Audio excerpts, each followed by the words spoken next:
This seat is taken. Find another one. Ma'am, that is my assigned seat. Stop. That man is Andre Bennett. He runs this airline. Andre Bennett stopped in the narrow aisle of Alder Sky Flight 846, with one hand on his carry-on and the other holding his boarding pass. Seat 3A was directly in front of him. It was also occupied, not by a person, but by a cream leather handbag, a folded cashmere coat, and a phone face down on the cushion. Elaine Whitmore had left her assigned seat 3D and settled into 3B, the aisle seat beside 3A, as if both places on that side of the row had been reserved for her comfort. Andre checked the pass again. Portland to Baltimore. First class, seat 3A, confirmed. He had not misread it. The bag had not appeared there by accident. "Excuse me, Mom," he said. "That bag is in my seat." Elaine turned slowly. Her eyes moved over his worn black shoes, dark trousers, navy sweater, and finally his face. She did not glance at the boarding pass in his hand. She studied him instead, searching for the mistake before listening to the facts. "Are you sure?" she asked. "Premium economy starts a few rows back. Upgrades can be confusing when they clear at the last minute." Andre felt a familiar pressure settle behind his ribs. It was not surprise. Surprise required something new. This was recognition, the return of a question he had heard in hotel lounges, private clubs, and reception areas where his name was on the invitation, but his presence still needed explanation. He lifted the boarding pass high enough for her to see. Seat 3A, Elaine barely looked. "I always sit by the window in row 3, she said. "The crew knows me." She turned back toward the glass, leaving the bag exactly where it was. Boarding slowed behind Andre. A suitcase wheel bumped against a seat base. Someone farther down the aisle sighed. He could feel attention collecting around him, careful and silent. A flight attendant approached from the forward galley. Megan Foster wore a fitted navy uniform and the practiced expression of someone trained to make tension disappear before it delayed departure. She saw Elaine first. Her face softened. "Good morning, Mrs. Whitmore. Welcome back." Elaine gave a small nod, accepting the greeting as something owed. Megan then looked at Andre. The warmth left her voice before he spoke. "Sir, premium economy is behind the curtain." Andre held out the pass. "I'm assigned to 3A. Megan did not take it. Her gaze flicked from his sweater to the bag on the seat, then to Elaine's pearl earrings and polished watch. The answer was already forming on her face. "Do you have the purchase confirmation?" she asked. "An email, perhaps?" Andre looked at her. "The boarding pass is the confirmation." Megan's smile tightened. Sometimes the mobile system displays an upgrade request before it is fully processed. This is a printed pass. His voice stayed low. No edge. No performance.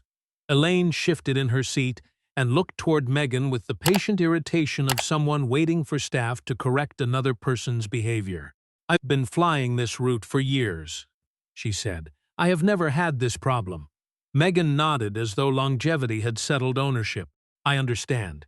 Andre noticed the choice of words. Elaine received understanding, he received suspicion. She had offered no ticket, no seat number, no proof. Still, Megan treated her claim as history and his pass as a theory. He did not argue. He did not point at Elaine. He did not reach for the bag. He kept the pass visible between two fingers while the cabin watched. A man across the aisle lowered his newspaper. A woman in row 4 turned her phone face down but kept her eyes on the scene. Evidence was standing in the open. No one seemed eager to read it. Megan finally took the pass. Her eyes settled on the printed line, seat 3A. Her thumb pressed against the corner of the paper. For one brief second, something changed in her expression. Not confusion. Recognition. She knew. Andre saw that she knew.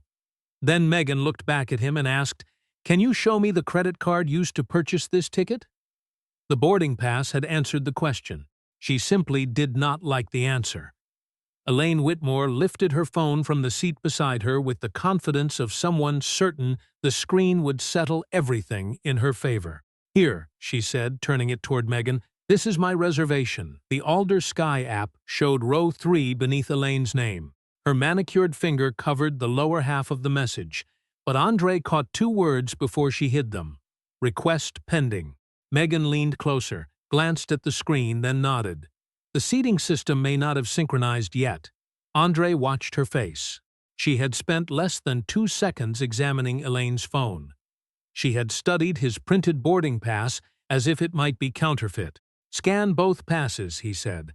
"It will take less than a minute." Elaine pulled the phone toward her chest. Her expression tightened, not with uncertainty but offense. "I don't appreciate being treated like I'm trying to steal a seat." Megan's voice softened at once. "Of course not, Mrs. Whitmore. No one is suggesting that." Andre looked at the cream bag still resting in 3A. Elaine was sitting beside property she had deliberately placed in a seat assigned to another passenger, yet Megan had rushed to protect her from the discomfort of being questioned. Megan turned to Andre with a different face. "Sir, boarding is almost complete. People are waiting behind you, and we need to close the cabin." A line had formed near the entrance to first class. Travelers shifted their luggage and checked their watches. Their impatience was beginning to settle on Andre, even though he had not placed the bag, occupied the wrong seat, or refused to show his documents. "Why is her decision to leave her assigned seat and block mine becoming my responsibility?" he asked. Megan did not answer. Elaine looked toward the aisle as if the delay itself proved Andre was unreasonable. Megan unlocked her tablet and opened the passenger manifest. Her thumb moved across the screen. Row 3 appeared in a clean blue diagram. Seat 3A displayed one name, Andre Bennett. Seat 3D displayed another, Elaine Whitmore. There was no warning icon, no duplicate assignment, no pending upgrade. The truth sat on the screen in plain text. For one brief moment, the situation lost every excuse that had been built around it. Megan's eyes paused on Andre's name. Her lips parted slightly. Then she rotated the tablet toward her chest, shielding it from the aisle. Andre had already seen it. So had Maya Torres from seat 5C. The dark window beside her reflected part of Megan's screen, the seat numbers reversed in the glass but still readable. Maya had watched Megan greet Elaine by name, demand extra proof from Andre, and hide the screen when it contradicted her assumption. She lowered her phone into her lap and began recording. Andre kept his eyes on Megan. "You saw my name in that seat." Megan adjusted her grip on the tablet. "I'm trying to find a solution that works for everyone." Andre looked at the bag, the coat, and Elaine's phone occupying the place he had purchased. "A fair solution does not make the person who is right pay for the comfort of the person who is wrong." Elaine's head snapped toward him. "I have been a Platinum Circle member for 14 years, she said. "I have never been spoken to this way." Andre had not insulted her. He had not raised his voice, yet his refusal to surrender had become in her mind an act of disrespect. Megan glanced toward the boarding door, then back at Andre. "We have seat 8C available in premium economy. It has extra legroom, and I can refund the fare difference, add travel credits, bonus miles, and a meal voucher to your account." "No." The answer was quiet.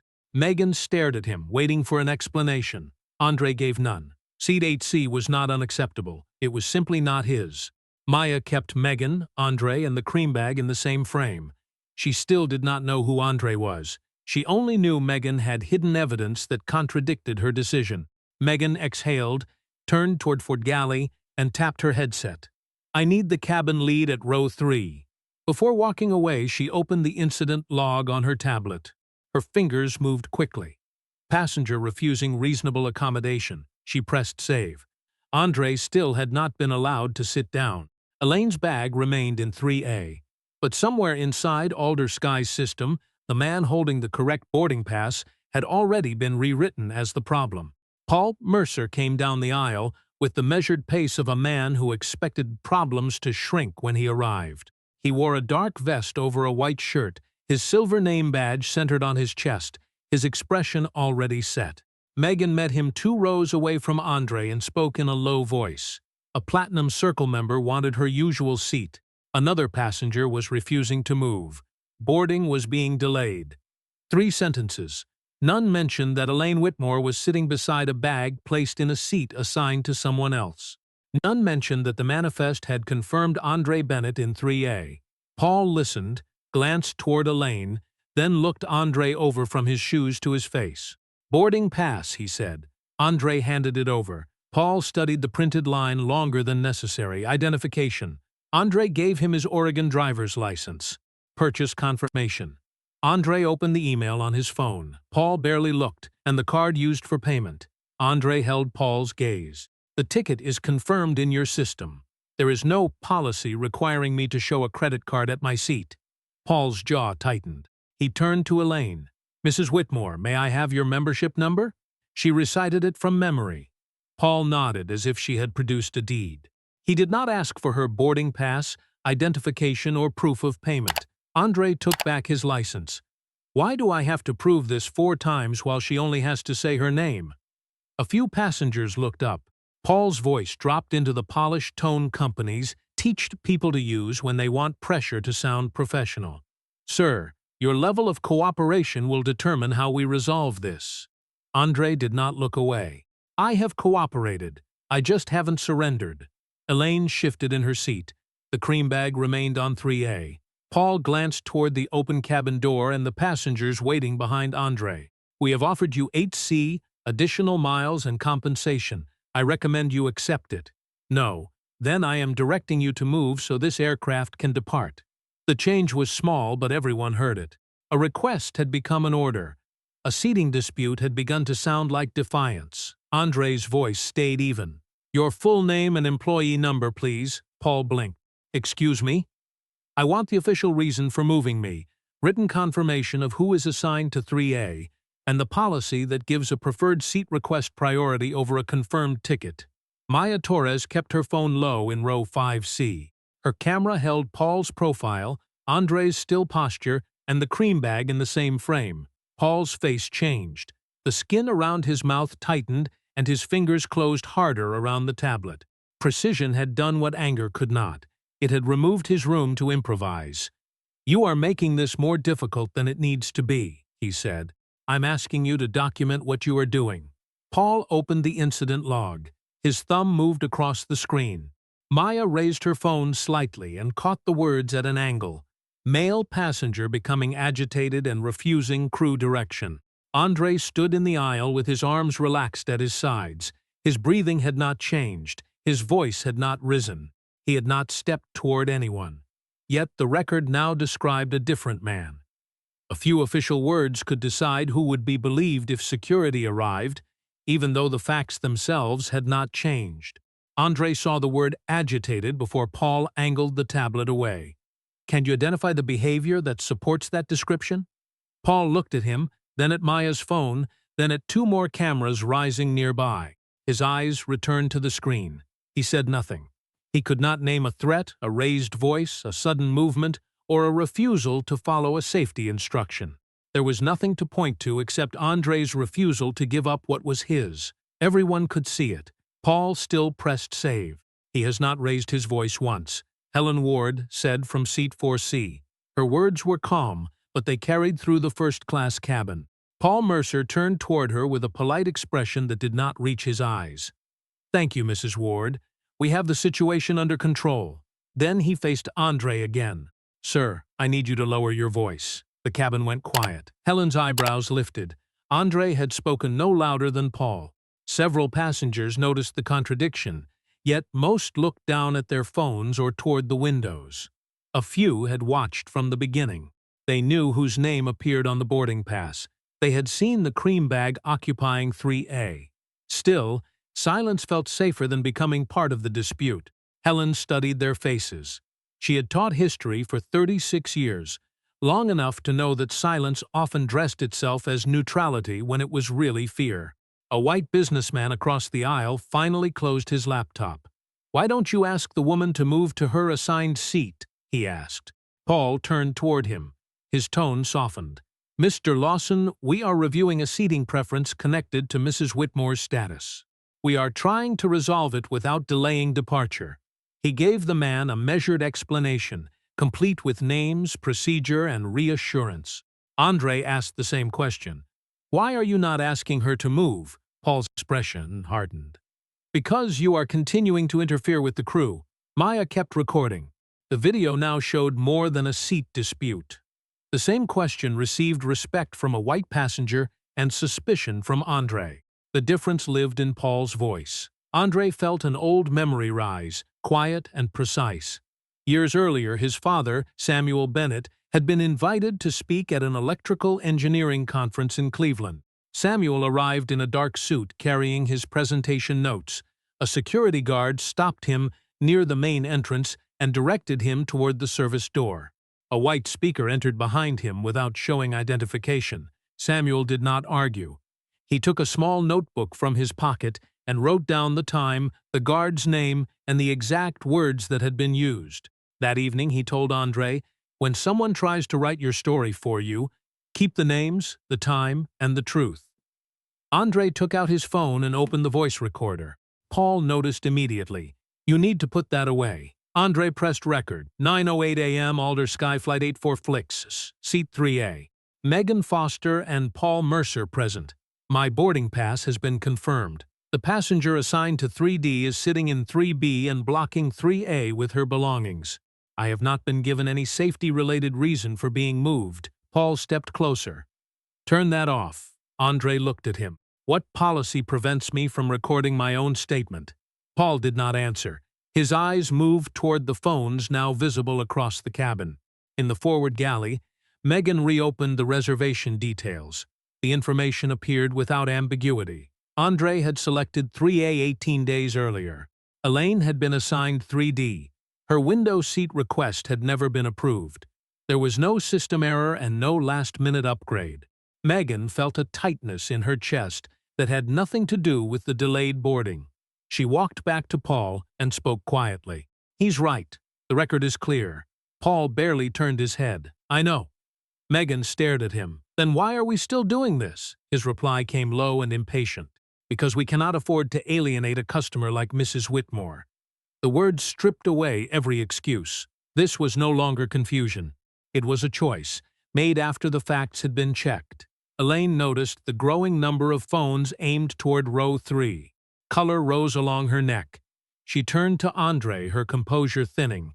"You don't look like the kind of passenger who usually sits in this row." No one asked what she meant. No one needed to.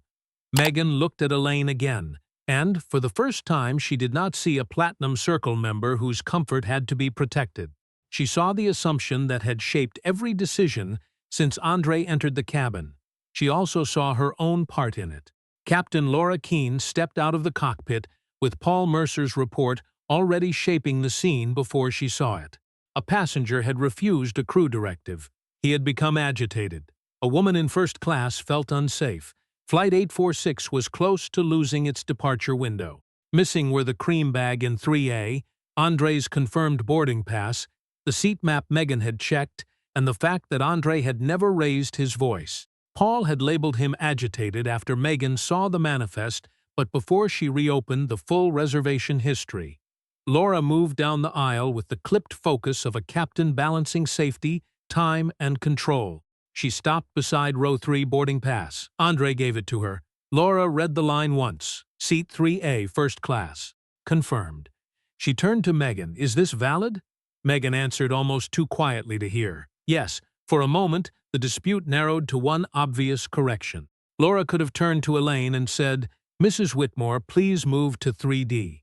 Instead, she checked her watch. She looked at the passengers waiting near the aircraft door, then at Elaine, who had drawn her shoulders inward and placed one hand against her chest.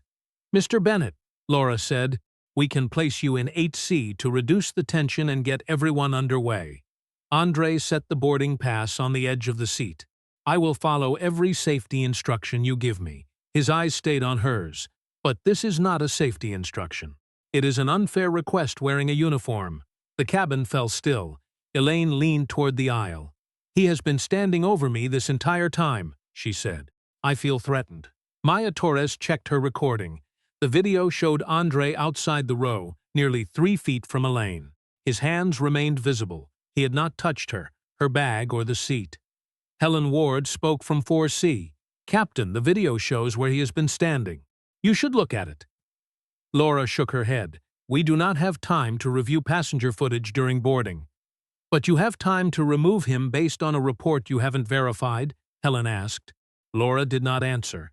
Near the galley, Paul entered a preliminary report into the operations system.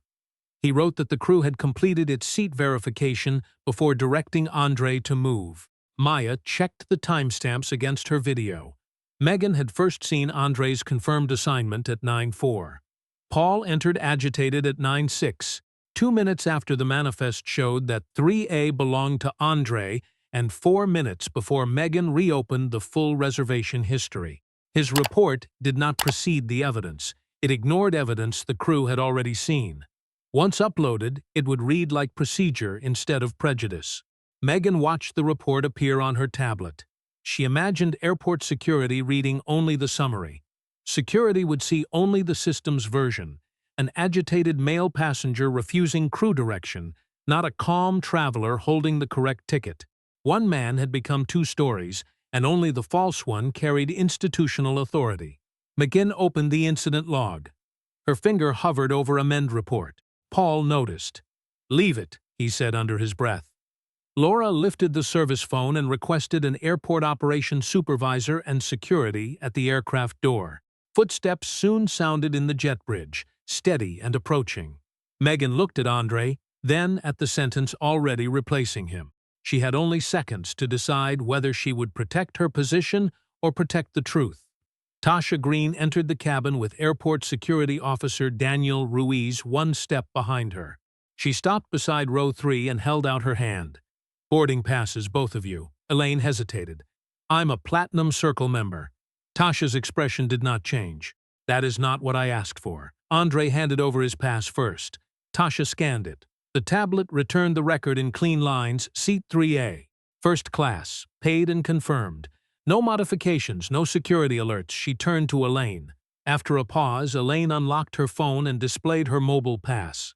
Tasha scanned it and opened the attached reservation record. Seat 3D.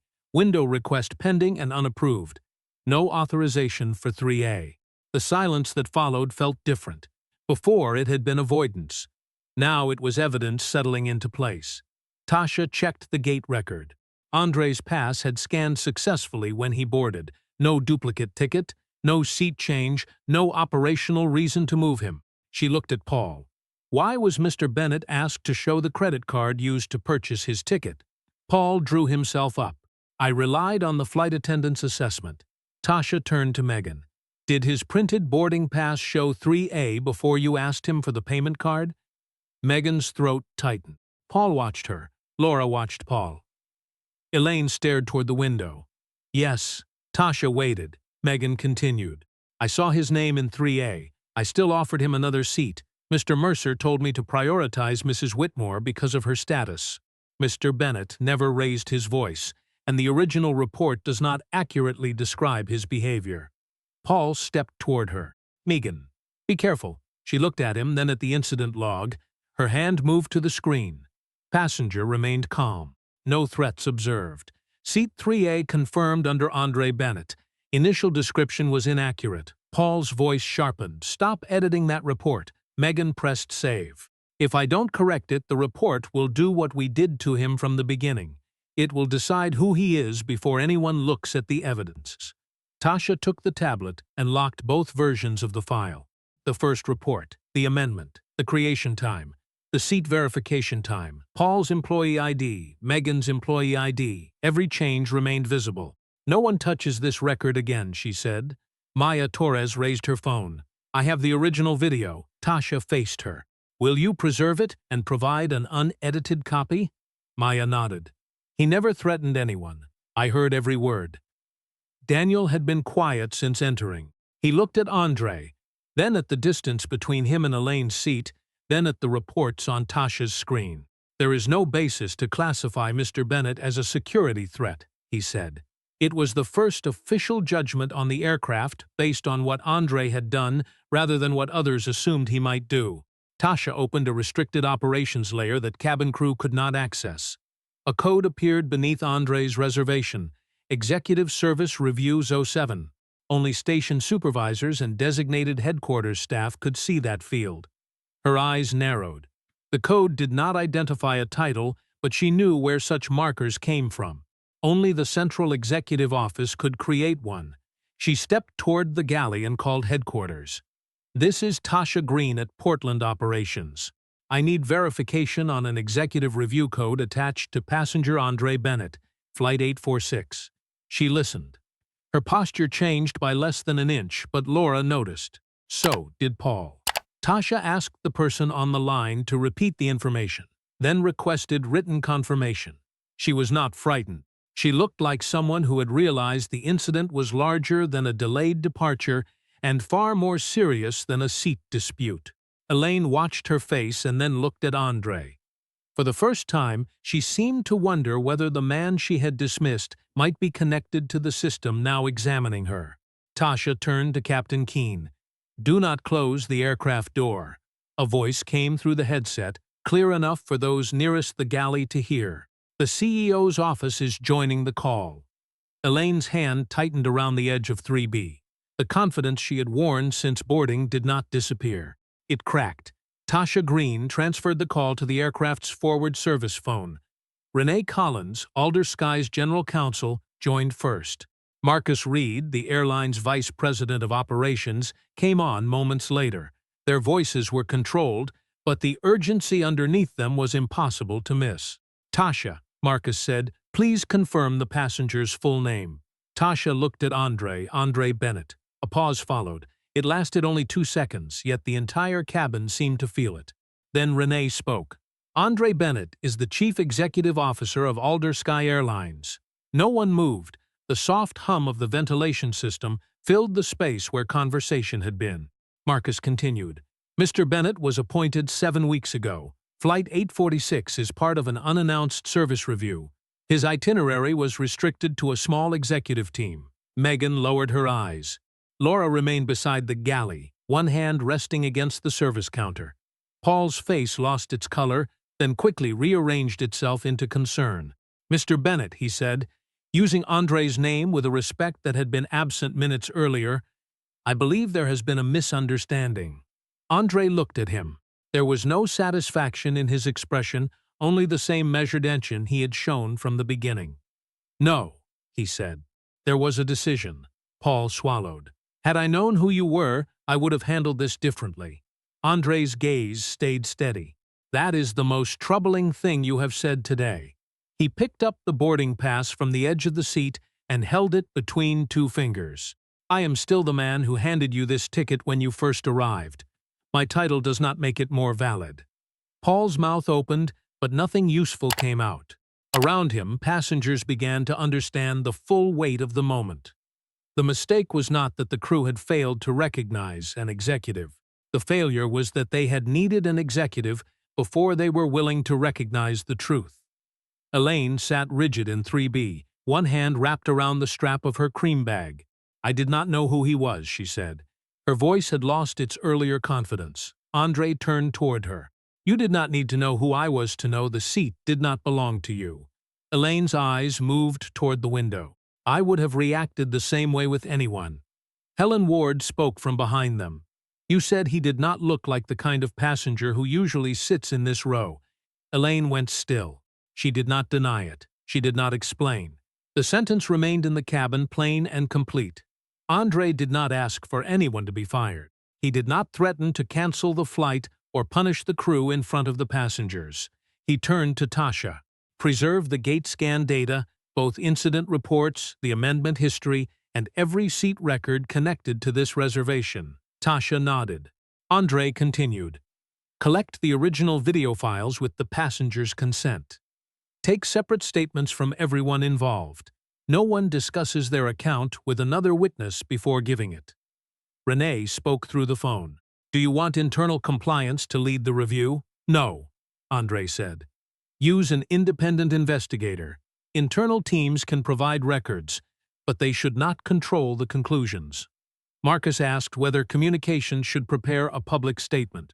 Andre looked at the phone still raised around the cabin. "Not yet, and no one calls this a misunderstanding before the facts are reviewed." Renee paused. "Would you like us to confirm your identity publicly?" "No. I do not want this company defending its CEO. I want to know how it would defend an ordinary passenger who had the same ticket and none of my authority." Megan looked up, shame tightening around her eyes. He turned toward Captain Laura Keene.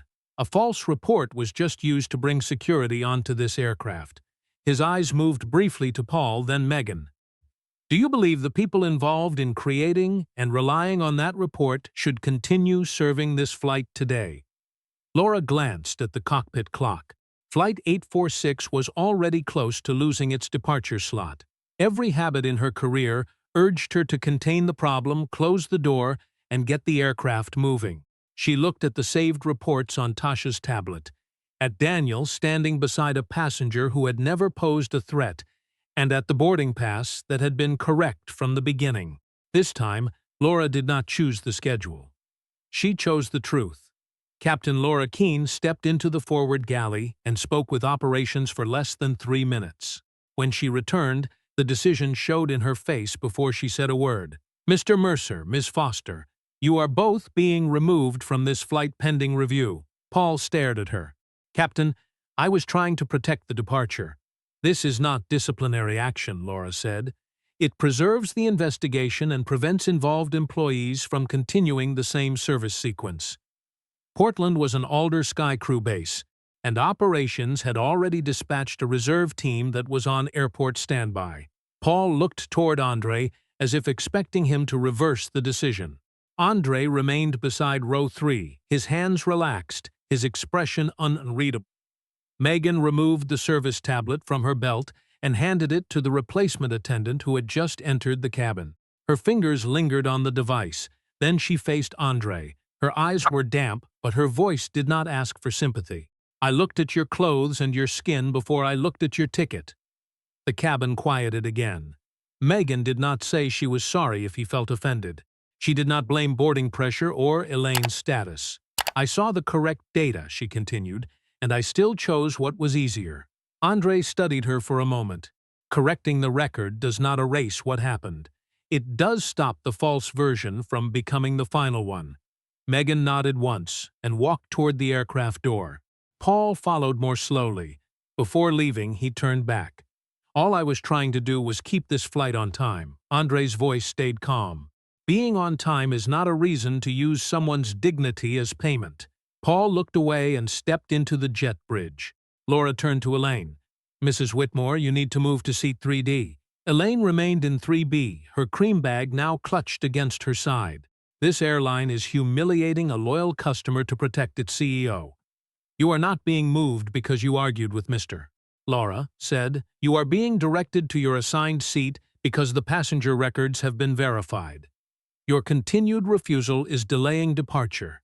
Elaine lifted her chin. "I am not moving." Tasha Green stepped closer. "Then you will need to gather your belongings and leave the aircraft." No one reached for Elaine. Daniel Ruiz stayed near the aisle, present but still. Elaine looked around the cabin for support and found lowered eyes, raised phones, and faces that no longer reflected the certainty she had carried aboard. She stood on her own, placed the coat over one arm, and lifted the cream bag from 3A. The seat appeared almost ordinary once it was clear. As Elaine passed Andre, she slowed. "You turned this into a performance," she whispered. Andre met her eyes. "I refuse to disappear." Elaine continued down the aisle and stepped into the jet bridge. The cabin door remained open until the reserve crew completed the safety handoff. Maya Torres reviewed the full recording one last time. She selected one continuous 72-second segment and left that segment unaltered. Her caption was plain. Passenger with confirmed seat 3A was told to move after records showed the seat belonged to him. She did not mention Andre's title. The incident did not need a powerful identity to become wrong. By the time Flight 846 pushed back, the video had spread beyond Maya's account. Travelers and aviation workers shared the clip. Focusing on the moment, Megan turned the seat map away. The view count passed 180,000 as the plane began taxiing. Flight 846 departed 31 minutes late. Andre finally sat in 3A. He quietly stopped a brief attempt at applause, fastened his seatbelt, and slipped the boarding pass inside his jacket. The seat had been returned, but the record still carried two versions of the same morning. At cruising altitude, Renee Collins sent him both files. The first read, "Agitated, refusing crew direction." The amended report read, "Passenger remained calm. Seat confirmed. Initial account inaccurate." Andre read them side by side. Same man, same voice, same ticket. Two official stories. The investigation would need to determine who made the wrong decisions. More important, it would need to explain why the system had been prepared to trust the false version first. Before Flight 846 reached Baltimore, Alder Sky's board activated an existing contract with an outside aviation ethics firm. Andre insisted on one condition. The investigators would report to a special committee of the board, not to him. He would provide his recording, answer questions once, and step away from the findings. For 12 days, the team rebuilt the incident minute by minute. They collected the gate scans, both boarding passes, Elaine Whitmore's unapproved window seat request, the original incident log, Megan Foster's amendment, and the timestamps attached to every entry. Maya Torres submitted the full unedited recording, its original metadata, and the continuous 72-second segment she had posted. Helen Ward gave a statement from her home and repeated the same sentence she had spoken in the cabin. Andre never raised his voice. Investigators interviewed Megan, Paul Mercer, and Captain Laura Keene separately. They reviewed crew messages, operations calls, and 2 earlier complaints involving Paul's handling of high-status passengers during seat disputes. The evidence did not reveal a single dramatic failure. It showed a chain of ordinary choices, each one making the next easier. Andre had been asked for his boarding pass, identification, purchase email, and payment card. Elaine had been asked for a membership number. The investigators called it unequal verification. Paul had described Andre as agitated, yet the video showed no shouting, threats, unwanted contact, deliberate blocking of the aisle, or loss of control. His only refusal concerned a seat that the airline's own system confirmed was his. The report had not documented behavior. It had attached a dangerous label to resistance. The team also found that Megan and Paul knew Elaine had no authorization for 3A before security was requested. They continued pressing Andre because Elaine's loyalty status carried more weight in their decisions than the reservation record. By the time Laura received the summary, the original problem had been removed from the story. The report did not say that a passenger assigned to 3D had moved to 3B and blocked 3A with her belongings. It said an agitated man was refusing crew instructions.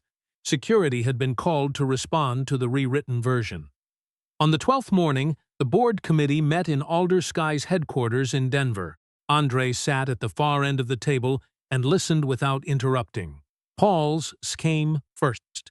Investigators discovered 2 earlier complaints in which he had pressured lower-status passengers to accommodate elite members, even when seat records favored the other passenger. He had received written coaching after the second case. On Flight 846, he repeated the conduct, entered a misleading report, and tried to stop Megan from correcting it.